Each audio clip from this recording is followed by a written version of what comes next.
Bod yn llawer llai difyr na'r ddau sydd wedi bod ymlaen ni, a bod yn sych ac yn wyddonol ac yn ceisio esbonio i chi y cefndir. Fe wyddwch dillun daeth o droddiad pwysig iawn allan gan yr IPCC ar dylanwad newid hinsawdd ar bobl ac ar y byd. Gafodd o 10 munud o sylw ar y wasg, a rwan mae pawb wedi anghofio amdano fo. Sy'n drychineb. Ac mae sawl un ar y wasg yn lle'n bwriadol yn gam arwain bobl ynglyn â natur y broblem o newid hinsawdd. Felly mewn chydig iawn amser, dwi am geisio egluro y gwyddonol cefndirol sydd ddim dwi'n egluro, yn cael ei amat gan neb sydd yn gwybod dim byd am ffisics yr atmosffer.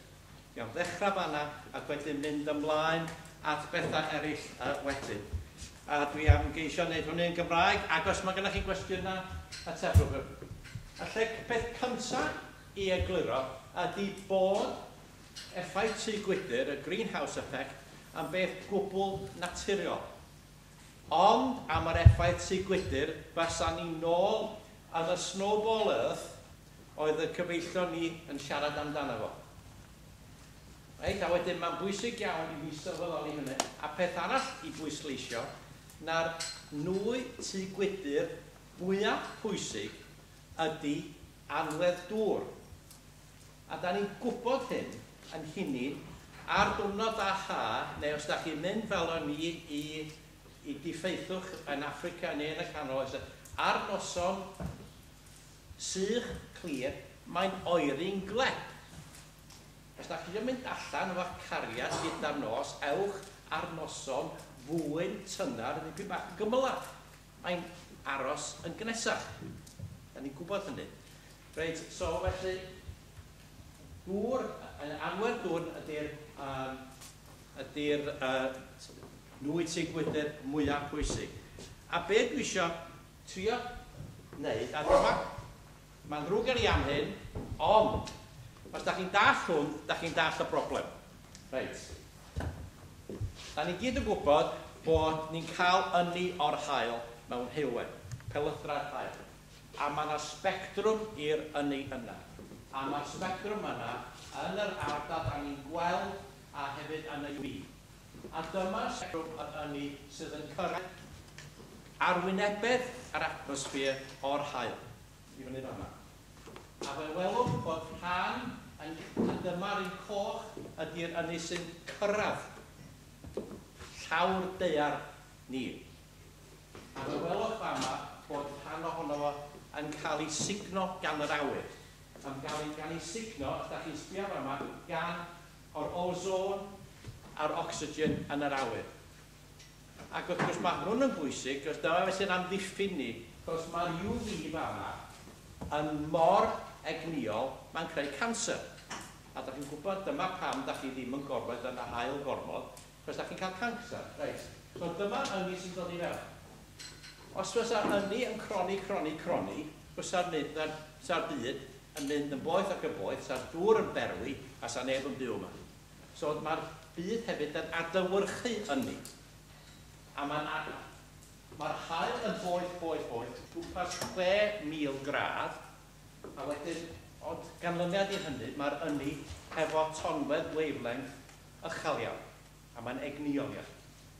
Os da chi, mae'r byd ni yn gymharol oer, a da ni wedyn yn adlewyrchu ynni allan yn ôl i'r gofod a'r wavelength lot hirach yn yr infrared yma, yn yr is-goch. A da chi'n gweld, mae tymheredd yma, mae 0 degrees yn 273. Right? So dyma ni. Iawn. Os fysa ni'n adlewyrchu yr ynni i gyd, fysa ni'n mynd yn ôl i snowball earth, a fysa ni'n hewi. Os da ni'n cadw o'r gres i gyd, da ni'n berwi. So mae'n ei cydbwysedd. Mae fatha tŷ. Mae'n cael ei gwynesu, a da chi'n gorfod hefyd gadael ynni allan o'r tŷ. A fe welwch fama bod na dwll, a dyma yr ynni sy'n cael ei adlewyrchu o'r ddaear. Okay? A rydych chi'n edrych ar y components fama. da chi'n gweld yma anwedd dŵr, a dyma'r twll yn yr absorption spectrum anwedd dŵr. A dyna yr ynni sydd yn dienc o'r byd. Okay, so mae'r balans yn I fewn, yn I allan. Right? A dyma beth sy'n digwydd. Wel, beth sy'n digwydd rwan? Dyma'r carbon dioxide, dyma'r spectrum mewn signo yn I carbon dioxide. A da chi'n gweld yma, mae ar ochr spectrum dŵr. A wedyn, mae hwnna, felly, da chi'n edrych I fyny yma, mae'r carbon dioxide yn cymryd allan yr ynni. So beth sy'n digwydd, a mwy o carbon dioxide sy'n mynd i'r awyr, da ni'n cael y ffenast ar y deg. Y ffenast sydd yn rhyddhau ar ynni. Felly, da ni'n cadw mwy o'r ynni sy'n dod I fewn. Ond fe welwch bod o ar yr ochr, a diolch i'r drefn am hynny, da chi'n gwybod y figar dwi'n siŵr. Cyn y ffrwydro diwydiannol, oedd lefel y CO2 yn yr awyr o gwmpas 270 canran y miliwn. 270 parts per million oedd o. Rwan, mae wedi cyrraedd 400. So beth sy'n digwydd ydy mae hwn rwan yn ara deg yn chwyddo ac yn dal mwy a mwy o ynni I fewn. Ar ochr arall fama, mae gennym ni methane. A mae methane I fyny fama. A fe welwch bod methane hefyd yn cael y drws, ond ar ochr arall. Okay. A lle mae methane yn dod? O'r gwartheg ni, mae cyfaill o'r FUW rwan fydd yn amddiffyn gwartheg, a dwi ddim yn dweud, os ni'n neud I ffwr am y gwartheg gyda llaw, rhag ofnach chi gamriad. Ac os ydych chi yn y masau yn Africa, da chi'n dibynnu yn gyfan gwbl ar y gwartheg, wedyn mae hynny'n fwy pwysig. Ond da chi'n cael, so beth da ni'n neud yn ara deg, ydy cael y drws, a da ni'n proni mwy a mwy o ynni I fewn. Does na ddim amheuaeth yn ddyn â'r ffenomen yna. Heb y ffenomen yma, fysa'r byd naill yn rhy boeth neu'n rhy oer. Ac rwan da ni newid o. A mae'r effaith gwydr naturiol, sef y rhannol cael y ffenast yma, yn codi'r tymheredd o -18 I o gwmpas 15 cyfartaledd mae o rwan. A da ni'n byw yn hapus ar 15 gradd. Ti'n mwyn, mae rhyw beidio allan yma, rhyw 12 gradd o diolch yn lladd bore yma, os ni'n gesio. Dyma'r cefndir, a does na ddim amheuaeth am y cefndir yna. Os ydych chi'n gwrando ar Nigel Lawson a'i debyg wrach os ydych chi'n meddwl bod yna. Y broblem wedi ydy, ar al y ffisics yna, mae o'n mynd yn fwy cymryd. Cos mae yna lot o brosesau eraill sydd yn dosbarthu'r ynni yna yn yr atmosffer ac ar y ddaear. A dyma yr fathau diagram sy'n dangos yna. Pidiwch trio cofio hwnna I gyd. Just cofiwch bod o'n gymleth. Lle mae'r ynni'n mynd. Okay? A dyma ni, da ni'n dod I fewn, a mae yna reflection fama, a mae yna long wave radiation, a mae'n cael ei drosglwyddo. Felly, ar ôl yr effaith canolog clir, mae pethau yn mynd yn mwy a mwy dyrus, yn arbennig lle mae'r ynni yn mynd. Sorry. Ac un o'r pethau sy'n neud o'n arbennig o ddyrus yn ni yng Nghymru, ydy lle mae Cymru ar y map yna, boes? Chi'n gweld Africa, gyfaith ar Africa fama, o Congo. Yma, reit yn y canol. Lle da ni? Iaith di, mae'n awgweld di, di. Mae'n i fyny fan. Da ni reit yn y gogledd. A peth sy'n ddyrus I ragweld beth ni'n ddigwydd yng Nghymru, ydy fe welwch bod ni ar y ffin rhwng dau o'r celloedd yma. A nhw'n gael hwnna y ffarel cell, a hwnna'r archif cell, y polar cell. Ac ar y llinell glas fama, mae gan ei jet stream yn chwthu. Mae'r jet stream yn chwthu ar hyd fanna. A mae yna dystiolaeth rwan bod y jet stream yn newid. Am bod y jet stream yn dibynnu I raddau ar y gwahaniaeth yn y tymheredd o'r artig o'r cap bach yma. Diolch yn bach o claf ar erbyn rwan. Mae'n rhyw gap bach sy'n mynd yn llai bob blwyddyn.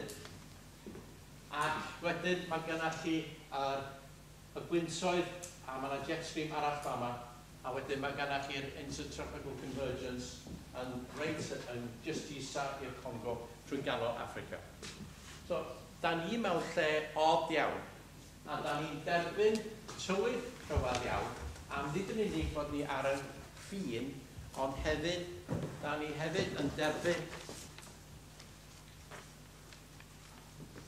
llawer iawn o res o'r Caribi yn y Gulf Stream. So, edrychwch chi ar Gymru fama, a da ni yn fwy i'r gogledd na mae de Hudson's Bay. Mae di'r rhewi yn Hudson's Bay rwan yn glec, a da ni yn mwynhau tywydd eitha mwyn. Felly, da ni mewn lle od iawn wedyn. Mae'n anodd iawn rhagweld be fydd dylanwad newid hinsawdd ar Gymru. Mae'n neud o'n anodd iawn i ni gael polisi call yng Nghymru ynglyn â amaethu ar bob peth. Mae yna rhai pethau sydd yn gwbl sicr. So, be dwi eisiau dweud yn glir ydy bod yr effaith ffisegol o nwyon tŷ gwydr yn creu hinsawdd i ni fyw yno fo yn sylfaenol, a da ni'n ara deg yn newid hwnna am bod ni yn cynhyrchu nwyon CO2 a methane a nitrous oxide a rhai eraill sydd yn ara deg yn cau y ffenast. A wedyn, da chi'n siŵr i ddiw, os gael ddeud o fel yna, o gnesu y byd. Does na ddim wir am hedd. Cwestiwn sydd yn anodd i ateb ydy yn union faint o gnesu fydd yn cymeryd lle a be fydd y newidiadau eraill. Symud ymlaen cyn mi weld arwydd. Sori. Da chi gyd, mae hwn dipyn bach yn chwithig, ond dyma y newid sydd wedi bod yn y lefel CO2. A fe welwch mor sydyn mae'n codi a methane. Mae methane wedi sefydlu am ryw 20 mlynedd a rwan mae wedi dechrau codi eto. Ond oedd na gyfod pan oedd y methane wedi sefydlu a mae nitrous oxide wedi bod yn codi. Safbwynt y gwaith wedi bod yn neud i'r cynulliad, mae'n syrdan o bob tro da chi'n rhoi tunnell o nitrogen yn cyfeillion amaethyddol ar y tir. A diom ots os mae'n organig neu yn dail, mae'n organig tail, neu'n un organig o sach. Mae yna bacteria bach yn y pridd sydd yn cynhyrchu nitrous oxide, N2O, o'r nitrogen yna. A mae nitrous oxide 300 gwaith mwy dylanwadol i newid y hinsawdd na mae CO2. 300 gwaith. So, bob tro da chi'n rhoi tunnell o nitrogen ar y tir, da chi yn cynhyrchu rhyw 6 tunnell o nwyd tŷ gwydr fel CO2 equivalent. Mae hynny'n rhyfeddol i fi, ac yn codi braw, fos sut da ni am bwydo ni. Fos da ni'n dibynnu ar nitrogen i greu y cnydau i'n bwydo ni. Wedyn, da ni mewn twll, doch chi'n glir ynglyn â hynny, ynglyn â'r dyfodol.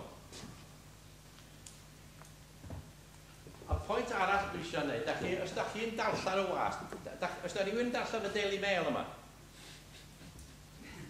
O, bendigedig! Fan drwg y fi ladd ar y Daily Mail. Ond, os da chi'n darllen y thygol y Daily Mail, da chi'n cael bob bath o camddehongli o beth sy'n mynd ymlaen. A maen nhw'n pwysleisio, mae'n ddiddorol bod neb yn y gynulleidfa yn cydnabod nhw'n darllen y Daily Mail. Da fi. Awn ni am o'r o beth. Mae'r Daily Mail a Cyffelib yn dweud, there's been a pause, a hiatus in global warming. Da chi darllen hynny, dwi'n siŵr. Mae di slofi lawr. A wedyn, mae'r holl darogan gwae wedi cael ei ddadbrofi, maen nhw'n dweud. Chos am 12-15 mlynedd, di'r tymerau heb bod yn codi mor gyflym a disgwyl. Na beth da chi'n darllen yn y wasg gwrthwynebus. Be maen nhw ddim yn deitha chi, ydy bod, be da chi'n Dau beth, mae rhan fwyaf o'r gwres ychwanegol yn mynd i'r cefnforoedd, nid i'r awyr. Mae 70% o arwynebedd y byd yma yn gefnfor. 30% yn dir. A mae gan yr cefnfor albedo. Da chi wedi clywed y gair albedo? Albedo ydy'r gair sy'n defnyddio o faint, pa mor dwyll ydy gwyneb y ddaear, a faint o ynni mae'n signo i fewn. Os mae'n dwyll, mae'n signo yn i fewn. Os mae o'n wyn, mae'n adlewyrchu. So mae rhew yn adlewyrchu, a mae coedwigoedd a priddoedd. A dyna pam mae'r ffermwyr wrth gwrs rhoi plastig du. Os da chi eisiau tyfu strobis yn gynnar, da chi'n rhoi straff. Da chi'n rhoi plastig du. Reit. So, mae yna sawl nwy a sawl peth. Human activities, gweithgaredd dynol yma. Da ni yn rhyddhau CO2. A mae CO2 yn aros yn yr awyr am hir. So, y cyfanswm sy'n bwysig. A da ni'n rhyddhau gwmpas 50 biliwn tunnell o nwyon tŷ gwydr y flwyddyn fel dynoliad. Right? A da ni, mae'n ffigwr cymharol hawdd i gofio, 50 biliwn tunnell. A allan o hwnna mae 35 biliwn tunnell yn CO2. So dyna'r prifyd. A dyma ti CO2 yma.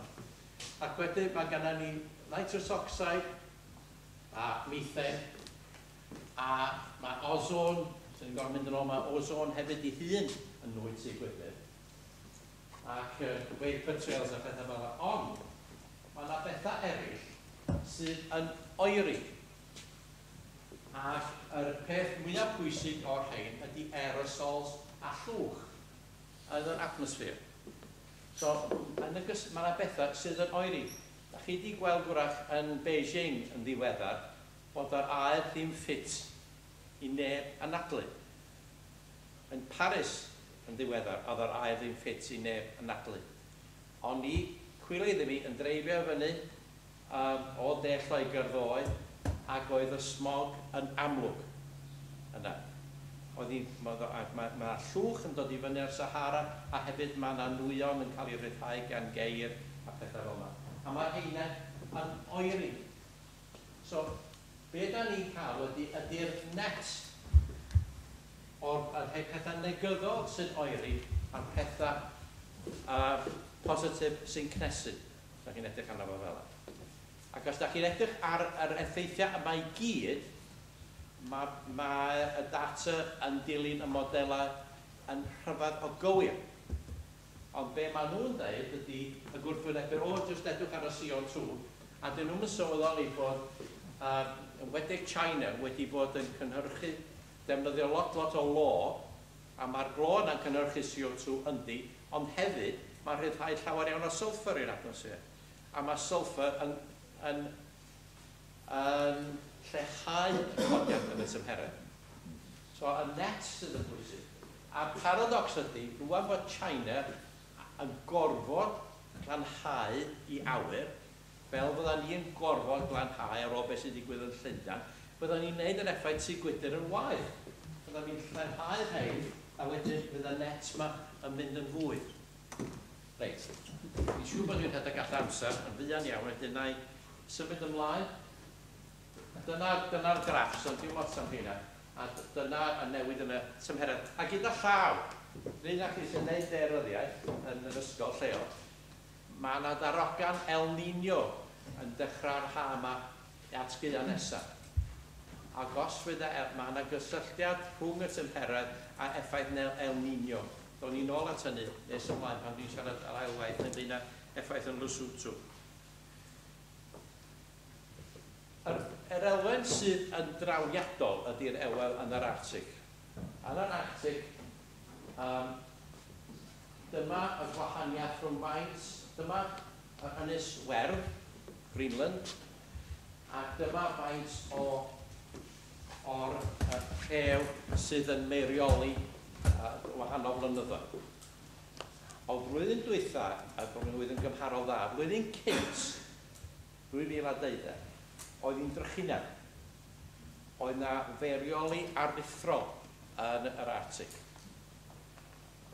Pan da chi'n merioli ar ia hynny, sef y sea ice, di hwnna ddim yn newid lefel y môr.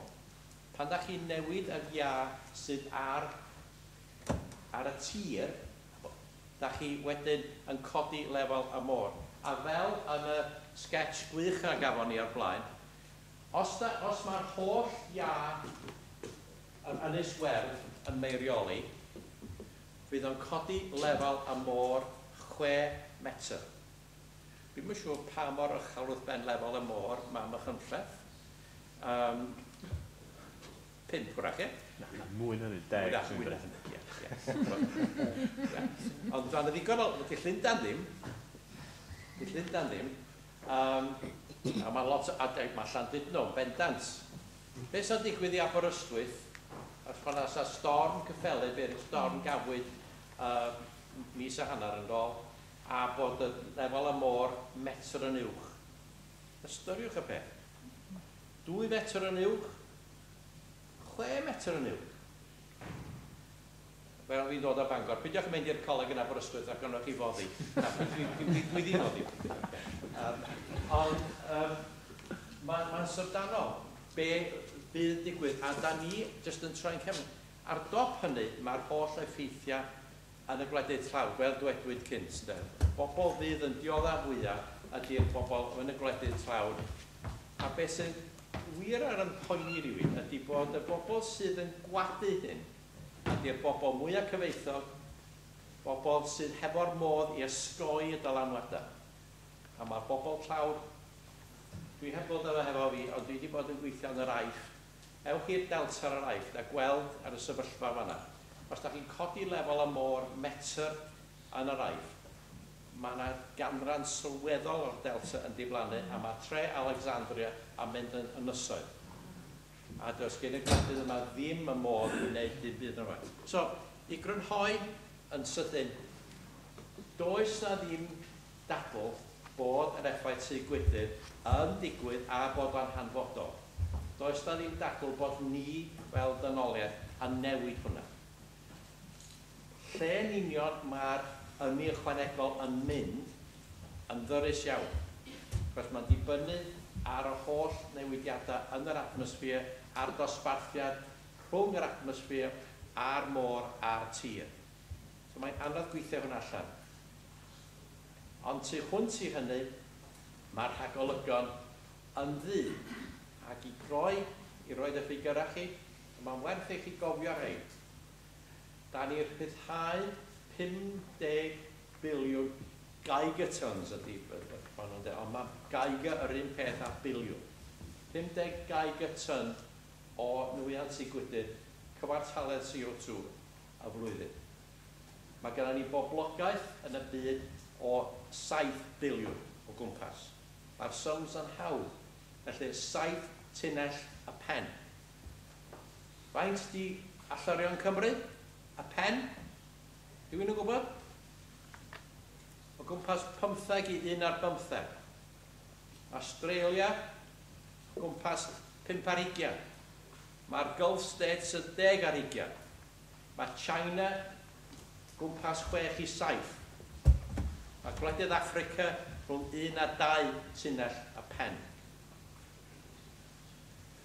Mae'r holl dystiolaeth yn awgrymu rhaid ni gael lawr o dan 2 dunnell y pen o fewn llai na 40 mlynedd.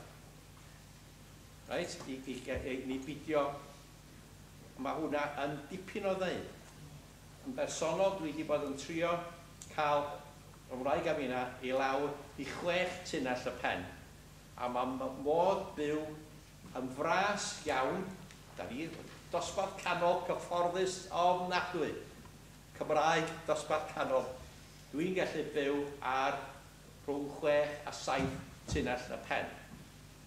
Ar un amod, o dwi ddim yn fflio. Unwaith da chi'n dechrau fflio, ma'ch wyllus da chi wedi mynd allan o'r ffenast. Ond, di hwnna ddim digon da, da ni'n gorfod cael ei lawr i 4, i 3 ac i 2. Ac oes, criw ifanc fama, da chi'n gorfod cael lawr i 2 tunnell y pen. O gwmpas 15 rwan. Sef 90% o doriad yn y charchariad sy'n gweud, dwi'n meddwl eitha digwydd. A dwi'n meddwl bod Llywodraetha'r byd yn barod i ystyried sut i wneud newid mor syrdanol. Ond dyna ni, problem arall, i drafodaeth arall. Diolch yn fawr i chi.